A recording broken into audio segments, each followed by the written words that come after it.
Hey everybody, welcome back to the Wisdom Nutrition Podcast. This is Alex Sakin, and today we are finishing up this long series on Manly P. Hall called Manly P. Hall, the Maestro of Esoteric Philosophy.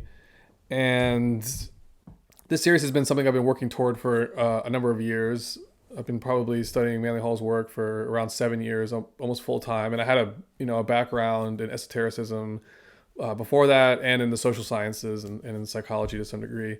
So when I discuss his work, I incorporate all those factors. But I really, when I found him, he was like the missing glue to all the things that I couldn't put together before. So he gave me all the keys and really taught me how to organize my thinking and discipline my thinking in order to build the kind of framework that I ultimately have been putting out.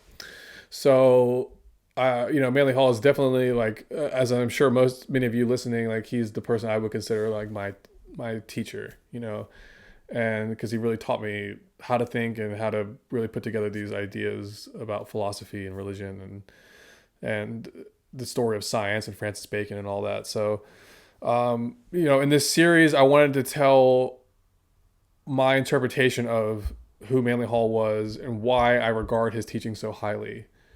And so the first couple articles in this series were really about that, about who he was, what his story was, and who I think he represents. He's not just a great teacher and sage, but now we get into this idea of initiation and initiates and mystery schools and secret societies and invisible government and things like that. And so he interfaces very closely with all that. So I don't think you can understand the man without understanding these larger ideas. And then when you factor these in, you can understand like the significance of somebody who was really a kind of prophet in a way. I mean, he just had, incredible wisdom and knowledge just flow out through him. And as he himself would say, he got his knowledge and information not just from being a scholar and from books and reading, but from sources within himself. So he had access to some of these transcendent states of consciousness and transcendent levels of knowing and awareness that we're just trying to understand and learn about, and that await us to unlock in our futures. So he helps us get on the path towards awakening these things within ourselves. So that is the significance of Manly P. Hall to me. I mean, he's the greatest teacher of the esoteric tradition, but he also teaches you how to think. And that's what separates him from Blavatsky. Blavatsky gives you so much information about this is what the secret doctrine tells you and the root races and blah, blah, blah. But Manly Hall teaches you how to think also. Like, how does it work? How does it reason out? Why are there 7? Why is there 7 ages, 7 root races? What's the significance of 7? And how do we reason through the philosophy of number to reach 7? How do we step it down from 1, 2, 3? So that's the method of philosophy, is that type of discipline. And the theme of this concluding series, it's really a 2-parter, which began with the previous article called Philosophy, Religion, and Science, a Synthesis. And this current article is that finishes off the series. This is called The Destiny of Philosophy. But the purpose of this was to outline one of the methods that he offered us, which is this idea of triangulation. And that when we apply this, we begin to think in alignment with God, so to speak, because God triangulates as a sort of archetypal pattern. And so the organization of all things that are in creation and are part of creation have this triangulation to it. So I use that idea to analyze philosophy, religion, and science. And in a few of his works, he gives you this example. And that's what's great about Manly Hall. I mean, he has such a huge library, so almost every topic he's talked on it somewhere or another. So in a few passages, in certain books or in certain lectures, he'll talk about this trinity of philosophy, religion, and science. And so for me, this is a hallmark example of this triangulation method, but it's also the key to understanding this long story of human history and the motion of civilization, because it's a motion of something that was once united, gradually separating and fragmenting into separate pieces. And so religion and science and philosophy have all become these separate pieces, but they began initially as one. And so the goal is to reintegrate them as one. So in the previous article, I talked about the link between these three, and I talked about the process by which they became sort of torn apart, and each came to express itself as an independent entity. And so in the first section of this current article, which is called The Destiny of Philosophy, these three institutions, I'm talking about how to link them together. So the first section is called The Reunification of Philosophy, Religion, and Science. And so what I'm going to do is I'm going to just give an overview of the whole article, and then I'm going to play the first two sections of the article. I'm going to integrate the recordings that I did of those. And then if you want to hear the full recording of the article and the last two sections of it, then you can go to my Substack and subscribe, and the full article readings and the full articles are available on the Substack. They're $7 a month. But I'm going to overview the whole article so you'll get an idea of everything that we're discussing. So in this first section, and again, I'll have the actual recording of my reading of it coming up at the end of this episode, but just the basic idea here is that these three institutions began as part of an original sort of spiritual revelation or a spiritual archetype emerging. And this first emerged during the time of Atlantis. So in Hindu mythology, this emergence is associated with the incarnation of what they call the Manu. Vivasvata Manu is what they call it. But the Manu really represents an archetype, but it's alive, so it is also a being, and it represents the complete and perfect human being. Evolutionary already, it's complete from its initial conception. And its conception is within the mind of God. So when the mind of God initially conceived the world and conceived humanity as a creation within the world, it conceived the perfect idea of it. And so it's a subjective thought pattern. And then gradually that subjective thought pattern gets projected and extended onto matter. And that happens through these 7 cycles. And at the culmination of the 7 cycles, that subjective idea or the archetype, it creates its perfect objective form. So mankind evolving is moving towards the objective statement of this archetype. That's the pattern here. So this is the idea of that the Manu is the projection of the Manu's consciousness is humanity evolving during this phase of human evolution. And at the culmination of this phase, we become the fullness of this archetype.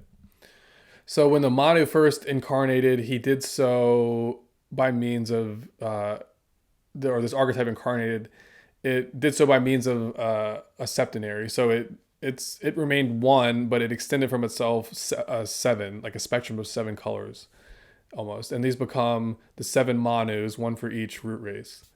So the Atlanteans had their Manu, which is the previous root race, and now today we're called the Aryan root race, and we had a Manu that incarnated, and according to the esoteric tradition, it did so around 1 million years ago. So this is Vivasvata Manu. And when this Manu incarnated, this particular Manu of this root race, which was the Manu also, because there's 7 root races, 7 world ages. So at the beginning of this current world age, when the Manu incarnated, he did so by means of another septenary. So he also extended a septenary from himself, and these became the 7 Rishi, as they're called in Hindu philosophy. And in Buddhism, the Manu is called the Manushi Buddha, and Manusha means human, so human Buddha. And the 7 extensions of this human Buddha become the 7 Bodhisattvas. And so these Bodhisattvas, as extensions of the Manu, they've become the initial teachers and guides of the earliest progenitor tribe that became the sort of first beginning of our root race. And so this story I've told many times on the channel, but it has to do with the Himalayan region as being the homeland of this root race. And the root race is not just a genetic thing, it's actually primarily psychological and institutional, but it does also include physical changes to humanity away from the Atlantean model. And one of these changes is a closure of the pineal gland and a sort of subjugation of our inner psychic faculties, and instead there is an orientation towards a material awareness or an outer sensory awareness. And also the ego complex becomes prioritized. So everything that we're familiar and known to us today was actually unfamiliar to the Atlantean psychology, which is more of a hive mind, as I describe it. So the rishi or the bodhisattvas, they become really the founders of the mystery schools, but they don't really remain on earth, or they don't really physically incarnate necessarily, but they incarnate, so to speak, through the consciousness of the most elevated of the sort of lower humans who are evolving here on earth. So the bodhisattvas are themselves already complete, and so they're complete in terms of this root race. So they represent an archetype, and so so the sort of Atlantean tribes that were first ensouled by this pattern, and sort of visited by the rishi, so to speak, these were the ones who became the first Aryan humans. So the initial sort of priests of this early tribe were the first to become the actual adepts or hierophants of this new Aryan mystery schools. So the rishis founded the schools by sort of transforming the teachers from the previous Atlantean race. The first cohort of those teachers were transformed, and they became the first Aryan adepts. So that's how the evolution happens. It doesn't happen through emergence and chance mutations and things like that. It happens by means of this archetype, which impresses itself from within and gradually outwardly changes the form. So this is the basic pattern that we're working with. And then the mystery schools, they become the vehicle by which this pattern becomes extended. So the mystery schools, actually the initiates and the way they work within the outer population, they actually set about the changes that modifies the human soul into this new form. So over time, the Atlantean human gradually becomes the Aryan. And so that's how this whole thing works. So I'm going into all this because it has to do with this story about how philosophy, religion, and science first fell apart. Because in the original revelation and within the mystery schools, there was no separation of these. All knowledge was simultaneously philosophy, religious, science. So over the course of time, gradually the mystery schools sort of fade out from view. They're still present, but sort of society moves itself away from a state of alignment with them and begins to operate on its own accord. And mankind starts to take control of his own government. Because when the mystery schools were tightly integrated with society, the outer body of society was really in a childlike state almost of dependency. So gradually, in order to change the situation, the outer body of society has to be given responsibilities of its own self-rulership.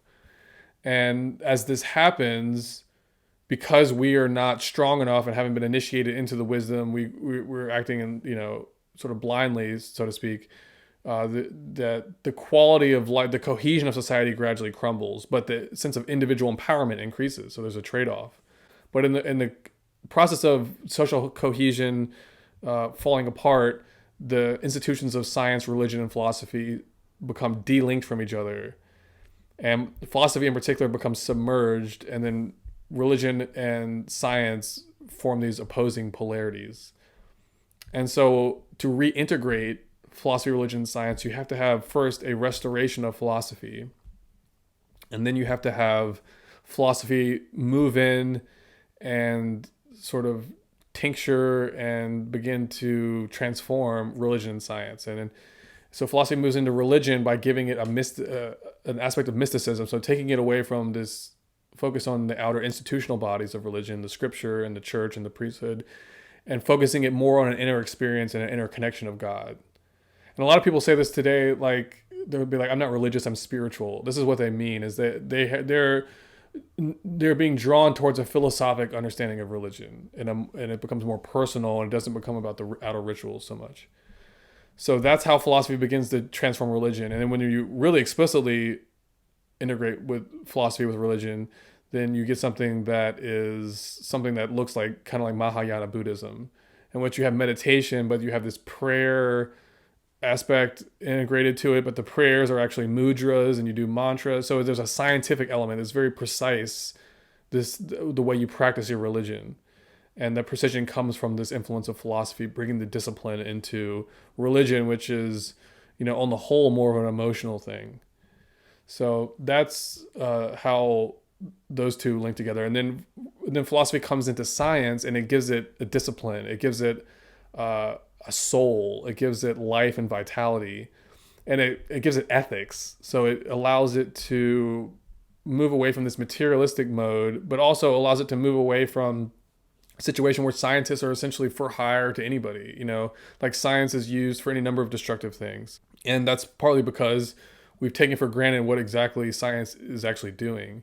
And we've completely taken for granted the fact that the laws of nature that scientists are studying and modeling and using to engineer technologies and things, these laws and this energy that they're working with is not just a neutral resource.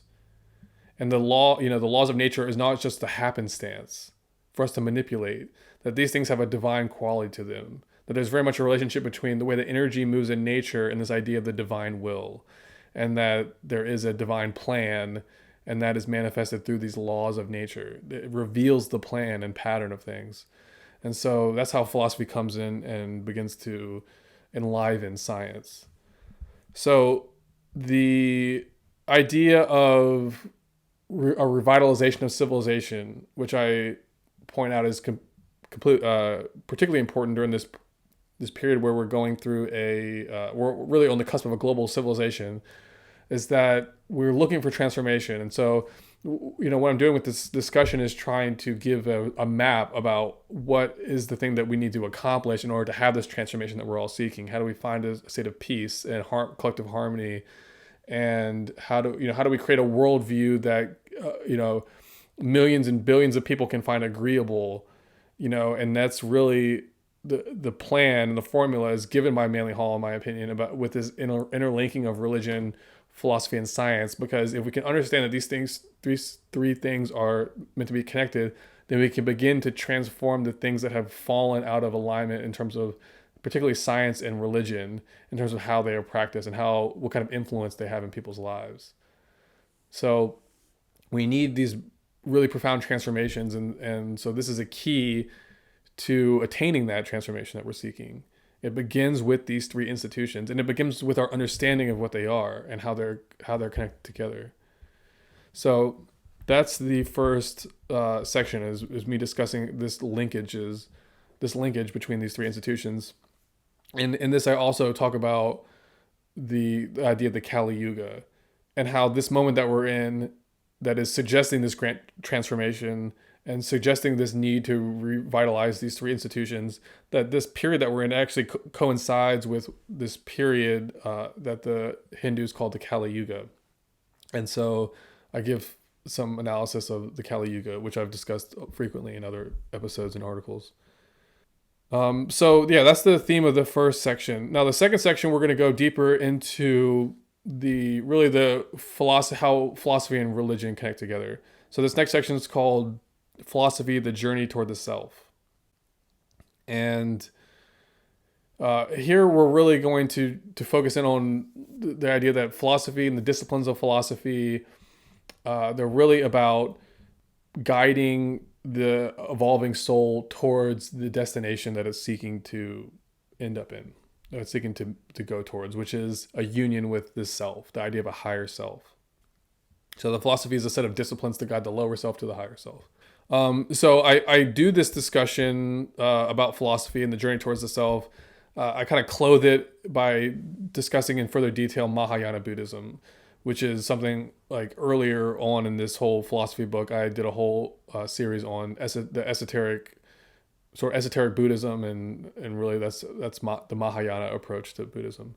So I go back over this idea of Mahayana Buddhism and talk about Nagarjuna, who is the sort of great initiate who revealed this esoteric body to the Buddhist teachings. He did so around 200 AD and sort of transformed Buddhism in the process.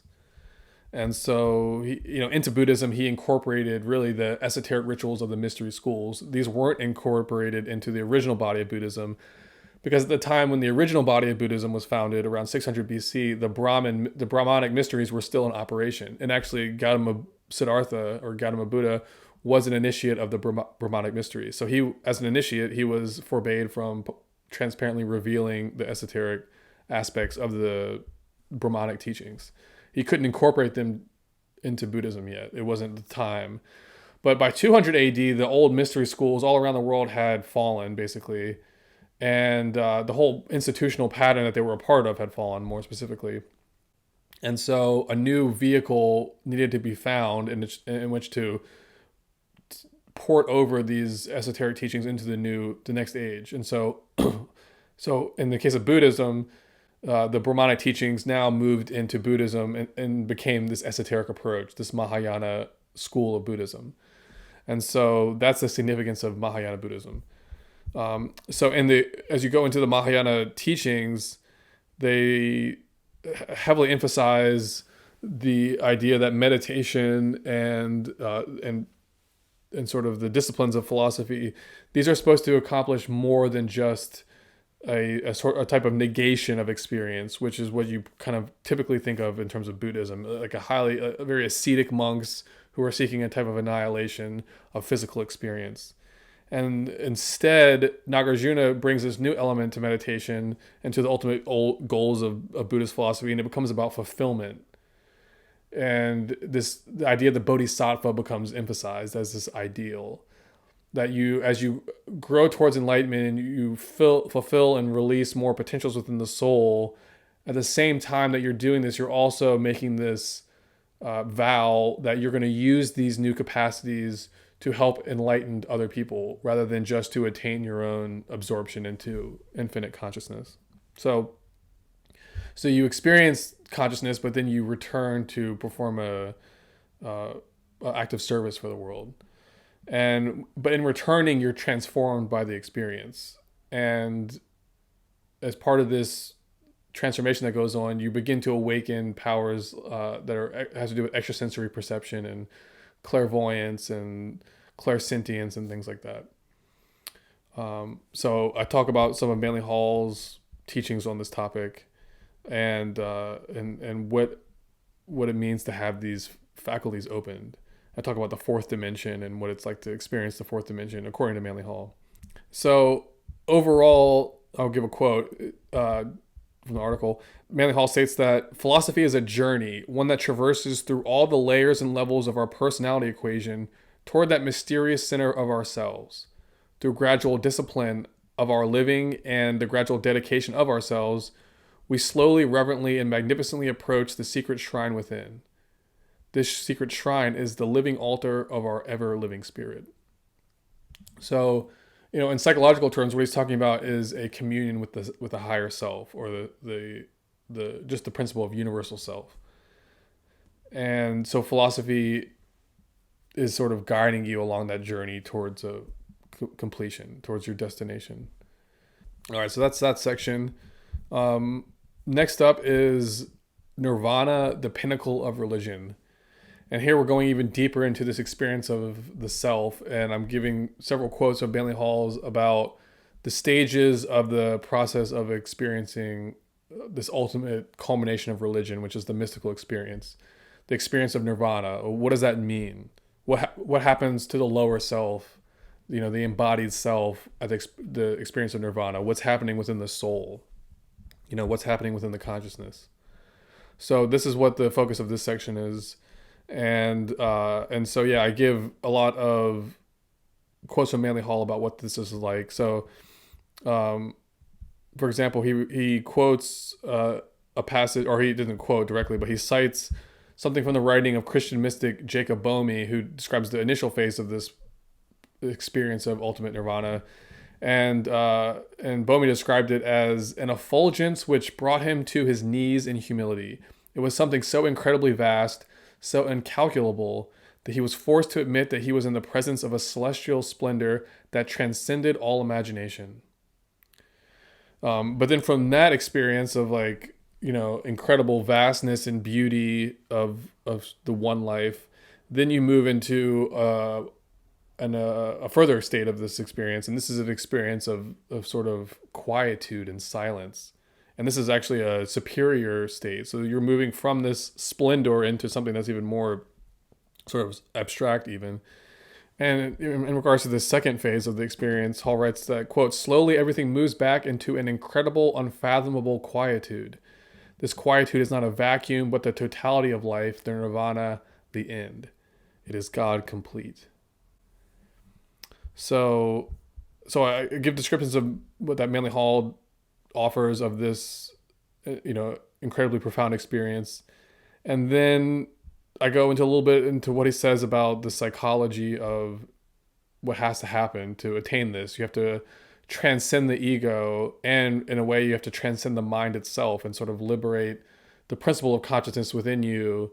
By completely bringing stillness to everything else, you can offer a channel for the spirit within you, or the principle of consciousness within you, to sort of be released to experience the source of itself, which is this infinite sea of being.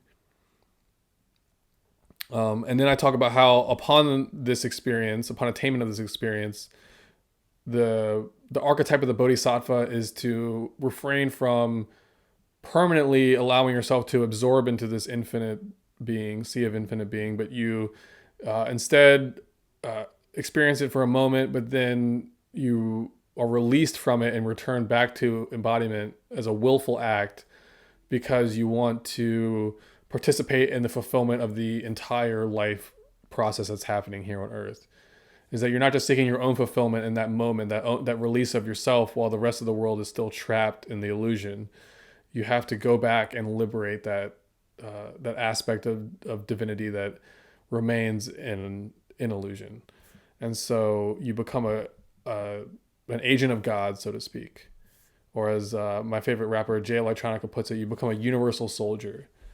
A soldier in the army of God. But what that really means is that you just become a instrument or a vehicle for the further awakening of the collective. And as you dedicate yourself to this service, then you also learn to further perfect your own inner nature and to develop more and more soul powers within yourself.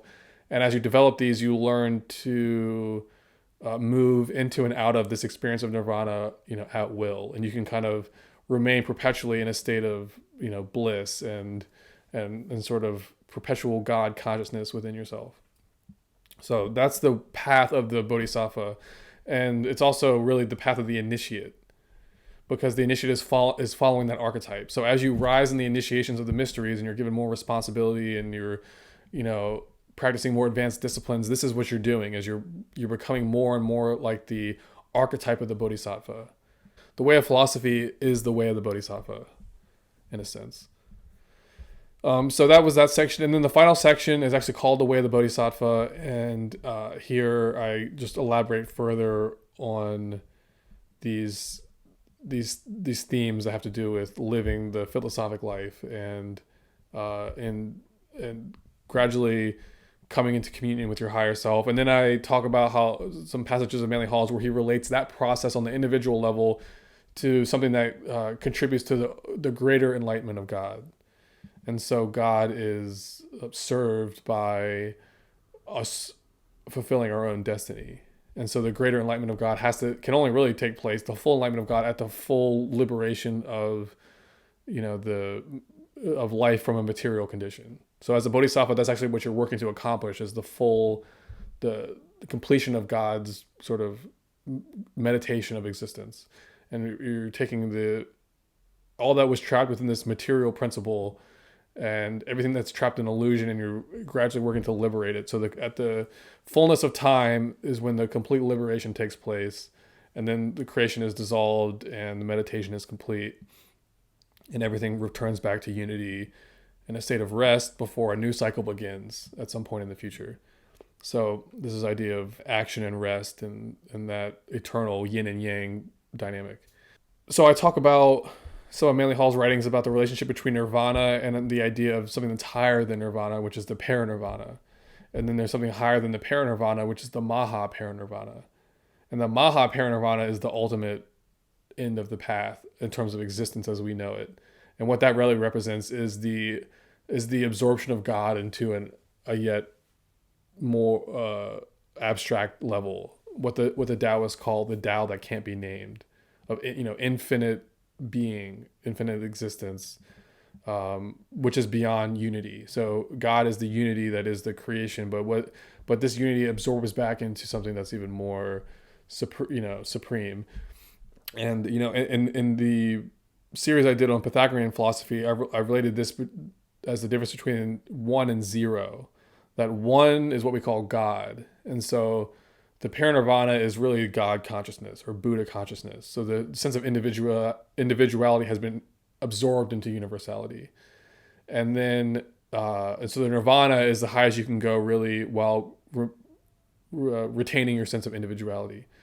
So the parinirvana is without individuality, and then but there's still all encompassing oneness. But then beyond that, this all-encompassing oneness itself extends out and absorbs back into something yet superior, and so that's the maha parinirvana, and that's the final end of things. And so that's what the destiny of philosophy is the maha parinirvana, because philosophy is the instrument that facilitates the ultimate enlightenment of the human soul, with the understanding that as part of the process of the enlightenment of the human soul becomes the Bodhisattva and works for the enlightenment of all things, so that the human soul can't fully evolve until the entire world is liberated from the illusion and the consciousness of God is completely returned to itself. And once it's returned to itself, then it reabsorbs back into the maha parinirvana. So the end of the road of enlightenment is not your personal enlightenment, but it's God's own enlightenment, and that everything is serving that greater enlightenment of God. So that is this article. And again, this is the last of this series on Manly P. Hall. It's been called The Maestro of Esoteric Philosophy. I'm going to have print editions of this available soon. I will come back and give notice when that's ready. And I'm also planning on doing a t-shirt release. It's kind of a fundraiser to go with the book. And so I'll be announcing that as well. And then I'm also planning on going back and doing print editions of all the series I've done so far. And then I do have one more to go in this series on Manly P. Hall, which probably take me realistically a few weeks to get into the first episode. But that one's going to be called The 21st Century of Prophecy. And we're going to be looking at Manly Hall's astrological analysis, sort of diagnosis and prophecy that he gives about the 21st century and how we can understand the changing ages between Piscean age and Aquarian age and what the timetable of that is. And we're going to use that analysis to look at current events and explore some of the things about the Great Reset and other things that are going on in the world, and look at them in light of this larger astrological analysis. And we're going to be revisiting and reincorporating themes that we've been touching on throughout this whole overarching book series I've been doing, which is called Philosophy, Its Origin, Purpose, and Destiny. So please stay tuned to the channel. I will be back in touch soon with more information about all the stuff that I just mentioned. And thank you so much to everybody who listened to the series. And please subscribe to my Substack if you haven't yet. It's thewisdomtradition.substack.com. You can subscribe for free, but there is a paid $7 a month offering. And if you do that, you can get access to my full articles now, which I used to publish freely before, but now only half or so of the article is available for free. The full article is part of the subscription thing, and also the full audio read through is also for that subscription. So thank you again, and God bless, and I'll see y'all soon. Hey folks, welcome back to the Wisdom Tradition Podcast. I'm posting this for my subscribers. This is going to be the full rendition of my article, which finishes off the Manly P. Hall series I've been doing. And this article, which is part 6 of this series, is called The Destiny of Philosophy. And this is really part 2 of Philosophy, Religion, and Science, a Synthesis, which is my previous article. So I originally designed this to be one long piece, and then I split it up into 2. So today we're going to be wrapping up these themes about how philosophy, religion, and science are supposed to integrate as a trinity, and that neither of these institutions can function independently of one another. And when they do, they fall into a type of decline or a collapse or a hollowness. So they need each other. And in the previous article, I discussed how they were related, and I discussed the process of them splitting apart. So in the first section we're going to be looking at, it's called the Reunification of Philosophy, Religion, and Science, and we're going to be picking up more or less where we left off in that previous article, and then we're going to be proceeding from there. So let's kick things off without further ado. So once again, this is called the Reunification of Philosophy, Religion, and Science. All right, the Reunification of Philosophy, Religion, and Science. In the previous article of this series on Manly P. Hall, I overviewed the legendary philosopher's teachings on how philosophy, religion, and science fit together as an interconnected trinity. With the institutions of religion and science opposing each other as thesis-antithesis, and philosophy fitting between them as a common synthesizing agent. As I outlined in that previous article, according to the esoteric tradition, these three institutions were originally derived from one common source, a divine being, one the ancient Hindus called Vivasvata Manu. In the language of Plato, this represents the archetypal human, the progenitor of the race, and the source pattern from which all humans are derived. The Manu is created and held within the mind of God as the archetypal human. He was fashioned in the beginning as the perfect and complete subjective idea for humanity. Over the course of a creative cycle, this subjective thought is gradually made objective through the growth and development of the human race. At the culmination of its evolution, mankind will fashion itself into a mirror image of this subjective thought pattern. This is true not only of the collective, but also of the individual. Each human soul is gradually evolving toward the image and likeness of the Manu, who is the common archetype of each. In this way, the Manu becomes humanity. He incarnates through us, seeding his consciousness into the collective race. Gradually, over the course of our evolution, the Manu awakens into objective existence through us. This is the meaning of the biblical phrase, Christ in you, the hope of glory. Going deeper into this process, esoteric philosophy teaches that the Manu incarnates through three extensions of himself. First, he partitions himself into a septenary, just as white light partitions into a spectrum of 7 colors. These become the 7 Manus, each of which is a specialized projection of the one primordial Manu. During each of the world's 7 ages, one of these Manus will incarnate, becoming the father or archetype of a root race. The Manu of our current root race, at the time of his incarnation, extended from himself 7 Rishi or Bodhisattvas, who become the teachers and guides of developing humanity within this root race. The lineage of these Bodhisattvas dates back to a previous cycle of world history. As Bodhisattvas, they have reincarnated to awaken and enlighten the next cohort of evolving souls here on Earth, which is us. The first line of duty for the Rishi or Bodhisattvas is to establish a mystery school institution on Earth among the new root race they are working to develop. The initial step for achieving this is to raise up and initiate a small cohort of the most advanced humans within the incoming life wave. These become the first adepts and hierophants of the new mystery school. This happens with each root race at the beginning of each world age. The Atlanteans, who were the previous root race here on Earth, had their own iteration of the mystery schools and their own lineage of adepts and hierophants. When it came time for the new Aryan root race to be born, a new Manu, through his Rishi, incarnated and established a new, updated mystery school institution. In their original form, the Aryan mystery schools were called the Institutes of Manu. Within them, a newly created class of Aryan adepts disseminated a new set of wisdom teachings, termed the doctrine, to a select body of initiates and disciples. This doctrine is comprised of the revealed teachings of the law given to man by the Manu by means of his 7 Rishi. It describes the laws of human evolution for the age to come, which the humans of that root race must learn and obey in order to reach the next stage of their evolutionary development. In their original form, the doctrine of teachings preserved within the Aryan mystery schools preserved a unified concept of philosophy, religion, and science.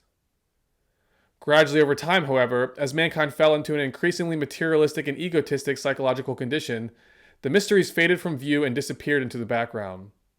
As a consequence of this, the primary trinity of institutions it once held within itself broke apart and separated from one another. As a consequence of this partitioning, religion fell into dogmatism, science into materialism, and philosophy into triviality and insignificance. Disconnected from each other, each lapses into a fallen state. Therefore, it is only by recombining them together that their collective revitalization can take place. The origin of this situation, mankind's fall into a fragmented and materialistic condition, is one that has deep foundations. The initial seed for it was planted long ago, back during the times of Atlantis and the circumstances that led to its ultimate collapse. The themes behind Atlantis' fall, as depicted by Plato and in religious myths recorded worldwide, have to do with a descent into materiality and selfishness. The root race that occupied Atlantis was destroyed before these tendencies could be corrected within human nature, and therefore they live on to plague us in the form of negative karma to this day. This lingering karma remains with us as a challenge and opportunity we must continually face and overcome until we defeat it. In other words, before we can move on to the future, we must transcend old attachments and bad habits that we have carried forward from the past. In more recent ages, more specifically during the last 5,000 years, these themes from lost Atlantis have returned to confront us once again, their influence being felt in an increasingly intense and dramatic way. According to the astrological prophecies of the ancient Hindu Brahmins, for the past 5,000 years, the world has entered into a subcycle known as the Kali Yuga. Here, its unresolved tendencies toward materiality and egotism were fated to be brought out and tested in a direct and an uncompromising manner. Manly P. Hall and others have given the date of 3100 BC for the starting point of this subcycle. Ever since this time, the human soul has become increasingly captivated by matter, egotism, physical sensation, the persona, and the rational intellect. These being the key areas of the human psyche that the goddess Kali is working to draw out and test. The underlying trend during this subcycle is one where the human psyche has shifted into a phase where it prioritizes the individual over the collective and the material over the spiritual. As a consequence of these motions, the overall social order has become destabilized and weakened, with the current world situation arising as the culmination of this process. Factoring in the long arc of human evolution, one realizes that this whole phase of human experience has not been an arbitrary one. From the standpoint of our own long-term growth, it has been entirely necessary. A phase we were fated to go through, one intended to develop and strengthen certain soul powers within us that had previously been kept latent. Think of it this way. The old caste system of antiquity was beneficial in terms of social harmony and psychological cohesion, but it was detrimental to the development of the human soul's capacity for individuality and self-autonomy. Since evolution seeks to develop all latent powers and potentials within the human soul, if the old social order and its caste system worked to retard individuality and personal expression, then it was evolutionarily necessary for the scales to be tipped in the other direction so that one's latent capacities for individuality can be developed and expressed. The development of these inner soul powers must take place by a combination of experience and education. And the 5,000 plus years that has elapsed since the onset of the Kali Yuga has given us just that, an experiential environment tailor-made to bring out, stimulate, and test these latent capacities. Today, 5 millennia after the Kali Yuga first began, we are perhaps nearing its end. Views on this subject differ, but one prominent Hindu tradition places its duration as being just over 5,000 years.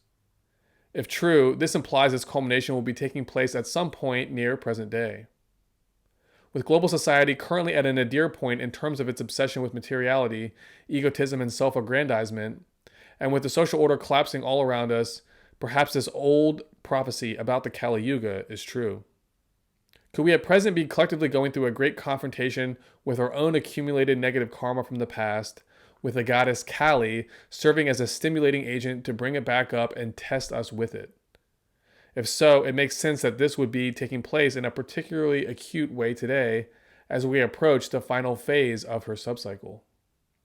Looking toward the future, as we consider what's next after the Kali Yuga comes to an end, one key factor that clearly must be addressed is the partitioning and separation of philosophy, religion, and science. We stand at the brink of a formal move into world government. For this shift to be successfully completed, formerly separated nations must come together under one system of law, culture, government, and economics. For this is to happen, this motion must be supported by a corresponding integration of religion, science, and philosophy, with these three institutions uniting once again as an interconnected triad or a trinity. To accomplish this, the first step must be to resurrect and restore philosophy to its proper dignity. It is the synthesizing agent necessary for bringing about the union of religion and science. Therefore, philosophy must be reinstated as an initial step. By means of philosophy, both religion and science are freed to shed their attachments to dogma and orthodoxy and to open themselves up to the constructive influence of their counterpart, with science grounding religion in the laws and processes of nature, and religion giving meaning and purpose to science, providing it with a soul. It is therefore not hyperbole to say that mankind's future destiny awaits the integration of philosophy, religion, and science. The coming into the Kali Yuga is directing us toward this synthesis, and the next great leap forward in human progress will not take place until it is accomplished. First must come the restoration of philosophy. Then, by means of philosophy, religion and science will be reformed and harmonized together. With these three institutions working in cooperation with each other, we gather the wisdom, intelligence, and strength necessary to bring about a collective transformation of global society and a successful transition into a new age of world government. Back in the late 1920s, Manly P. Hall was emphasizing these forward-thinking ideas, noting in his book, Lectures on Ancient Philosophy, that humanity has grown to be so strong that it is now dangerous to allow its parts to remain disunited. For this reason, he concludes that for this age we must have a doctrine of synthesis, a code actuated and dominated by the spirit of unification. Continuing, he writes that, quote, the philosophy of this age must reveal interdependence, blending the diverse interests of men into a common purpose. Therefore, we have need of a common denominator, a fundamental premise upon which all will be agreed. For if we are to establish world government, it must be erected upon the foundation of mutual understanding. Hall declares that world civilization requires a new gospel of identity, something that can only come through the reintegration of philosophy, religion, and science. Only when this triad are reunited can we develop a worldview suitable to support the birth of a world nation. Hall writes that this new gospel of identity must be based on the simple recognition of the fact that all forms are but manifestations of one indivisible agent. According to this concept, there are no longer separate individuals, but rather one spirit that cannot be divided. With this realization, we come to appreciate that the sense of diversity is an illusion of form and not a reality of spirit. As we move to identify with spirit over body, no longer do we see a world of separate evolving lives, but rather one ideating whole. A single expression of consciousness moving from itself outward to the inclusion of all. This is the type of interconnected, boundary-breaking worldview that is necessary if the true democracy of Plato is ever to be established in this world. Without the gospel of mutual identity that philosophy provides, true democracy is not possible. Elaborating, Hall tells us that, quote, never will we have true equality until we realize that equality is based upon identity. This identity must be based on the fact that behind all of the many different individual selves that populate this world, there is only one universal self. By means of the universal self, each of us, friend and foe alike, is connected.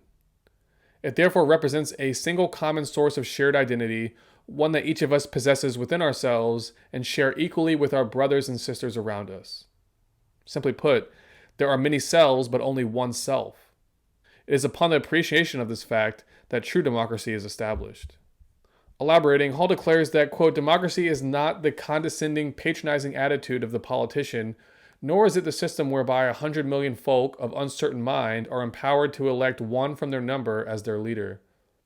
Democracy is the realization of the unity of life, and this realization shatters forever the competitive standard of civilization, which is based upon the erroneous assumption that one part of life can survive without or at the expense of another. The world nation we are moving into must be a philosophic democracy, one based on a simple belief in the unity of God and the brotherhood of man. When Plato originally set forth the ideals of democracy, he envisioned it as part of a larger entity, the philosophic empire. Here, the leaders of the nation would be elected based on their mastery of the arts and sciences of philosophy.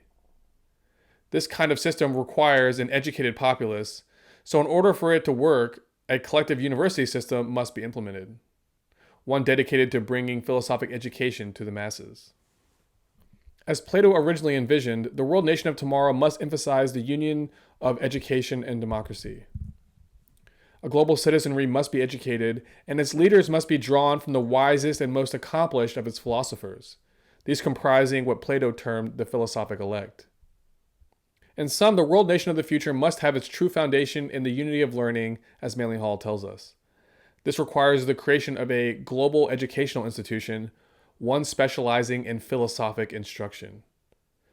Such an entity would look and function similarly to the College of the 6 Days' Work envisioned by Francis Bacon 2,000 years after Plato. The blueprint has already been set down. It's now up to us to follow and implement it. And that's the end of that first section. So once again, that was called the Reunification of Philosophy, Religion, and Science.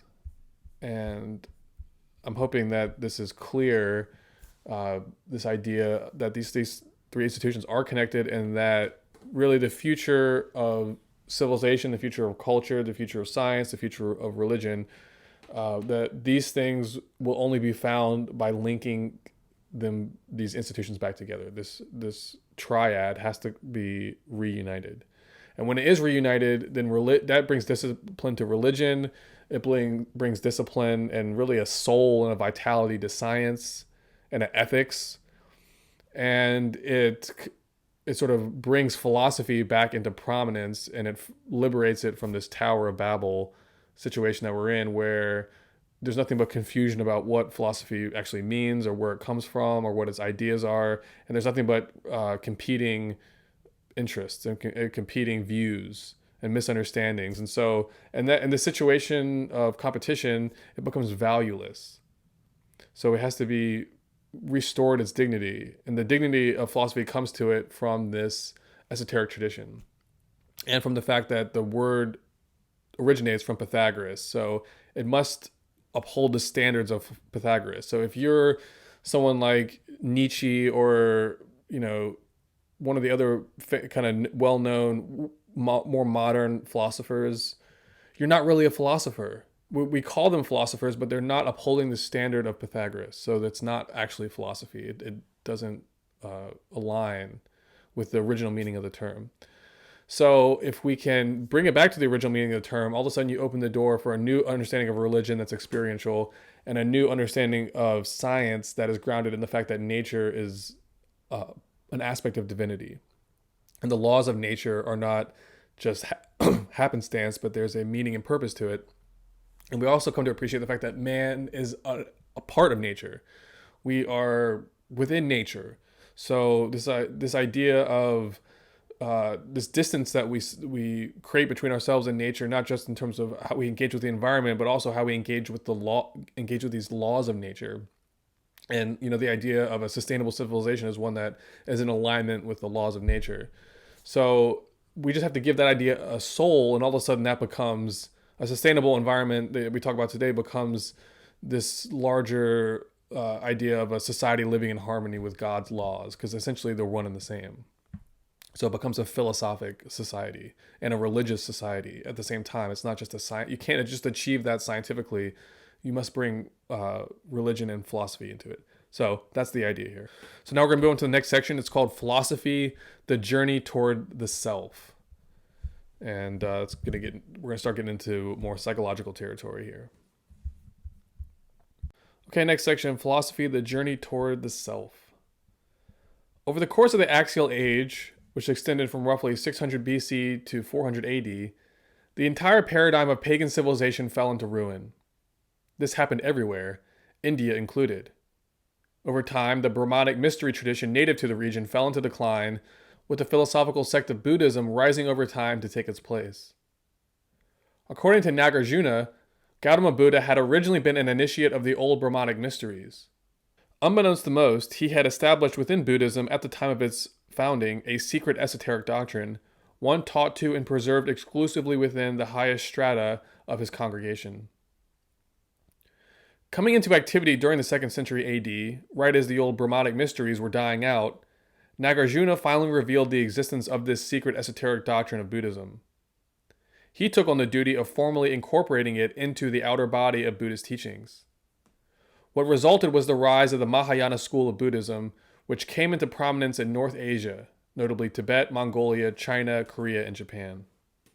Describing how Buddhism transformed as a result of Nagarjuna's influence, Manly Hall writes that, quote, the severity and austerity of the older Buddhist school was rapidly and skillfully modified. In place of it, a new symbolism arose, which inevitably transformed Buddhism from a philosophy to a philosophic religion. As part of this transformation, Hall explains that through Nagarjuna, there was a powerful motion toward the formation of a positive theology. By this, he means that a formal system of spiritual cosmology was incorporated into the Buddhist doctrine, one featuring an elaborate spiritual hierarchy of Buddhas, Bodhisattvas, and Arhats. These new features were accompanied by a highly mystical approach to meditation, one emphasizing prayer, mantras, mudras, and mandalas. Here, one's prayers were targeted at reaching out and contacting different elements and beings within this spiritual hierarchy. As part of this process, the traditional Buddhist approach to meditation was expanded to incorporate an elaborate system of prayer and ritualism. It was believed that, by targeting one's prayers towards certain bodhisattvas or Buddhas, one could call upon them to assist oneself during particularly challenging periods in one's life journey. Also, by means of this process, one could ensure oneself a more favorable afterlife experience and rebirth situation. These new aspects that Nagarjuna brought into Buddhism were highly mystical and devotional. This was an element that was lacking in the original body of Buddhist teachings, which were more agnostic and ascetic. In the esoteric doctrine that Nagarjuna revealed, it was taught that man could not only experience the negation of physical experience, as the original Buddhist teachings emphasized, but beyond that could, quote, by releasing his own divine potential and permitting this to flow outward through his parts and members, become a living witness or revelation of the sovereign spirit of life. Through this process, it is possible to elevate the mundane state so that man, while alive, may ascend above the human state and become a demigod. That's from Manly Hall. In essence, Nagarjuna had shifted the orientation of Buddhism toward an emphasis on the same types of mystical concepts and practices the mystery schools had once emphasized. Namely, quote, the release of divine powers and the elevation of human consciousness into a state of identity with truth. Through Nagarjuna, the heavenly theurgy, the most secret and sacred mysteries of the blessed gods, was brought into Buddhism. This heavenly theurgy was once a part of the inner doctrines of the mystery schools, where, by means of 4 initiations, the Hierophants taught their disciples how to function consciously in the 4 worlds of nature. In the 4th and highest initiation, they taught him how to use the little area of consciousness, which he calls his mind, as a vehicle by which he can function consciously within the mental body of the grand man. In other words, he is taught how to wander around in the mind of God. This may seem a very peculiar idea, and yet the system of accomplishing this has been taught by the Egyptians, Chinese, Hindus, Chaldeans, and the early Christians for thousands of years. This is all from Manly Hall. Describing what this experience is like, Hall asks us to, quote, imagine yourself a tiny germ of mental plasma, wandering around amid the vaulted arches and spans of universal thought, thinking with the mind of the eternal thinker, unhampered by physical brain fallacies. Going deeper into the mystical initiations practiced in the mystery schools, Hall writes that within their higher degrees, initiates were trained to cultivate supernatural powers through meditation and severe philosophical disciplines. Always, those sages initiated in the secret sciences were accredited with possessing supernatural powers. Through purification, dedication, and the renunciation of all personal ambitions and emotions, the divine gifts of foreknowledge and the conscious ability to explore the invisible structure of the universe could be legitimately cultivated. All human beings have within themselves the potential of clairvoyance, clairaudience, and clairsentience. These superior faculties are as natural as the 5 senses with which we are familiar, but due to environmental circumstances, they are seldom developed.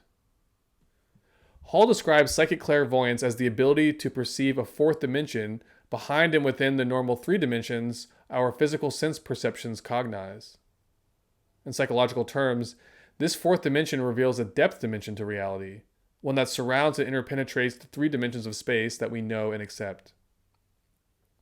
In the esoteric disciplines of the mysteries, initiates were taught to awaken and mature this 4th dimension of perception. By means of it, the mystic in meditation is able to travel towards the source of themselves, a journey which must go along a 4th dimensional line, the dot retiring into the center of itself. Over the long span of human evolution, it is the fate of all humans to eventually have these innate psychic superpowers awakened.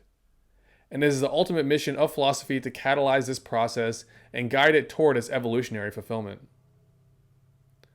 The methods and disciplines of esoteric philosophy, which originate from the old mystery teachings, are designed to catalyze and enhance this spiritual awakening process within man. The degree to which one is successful in this quest is determined entirely by merit. In this way, philosophy forces the problem of salvation upon the individual himself.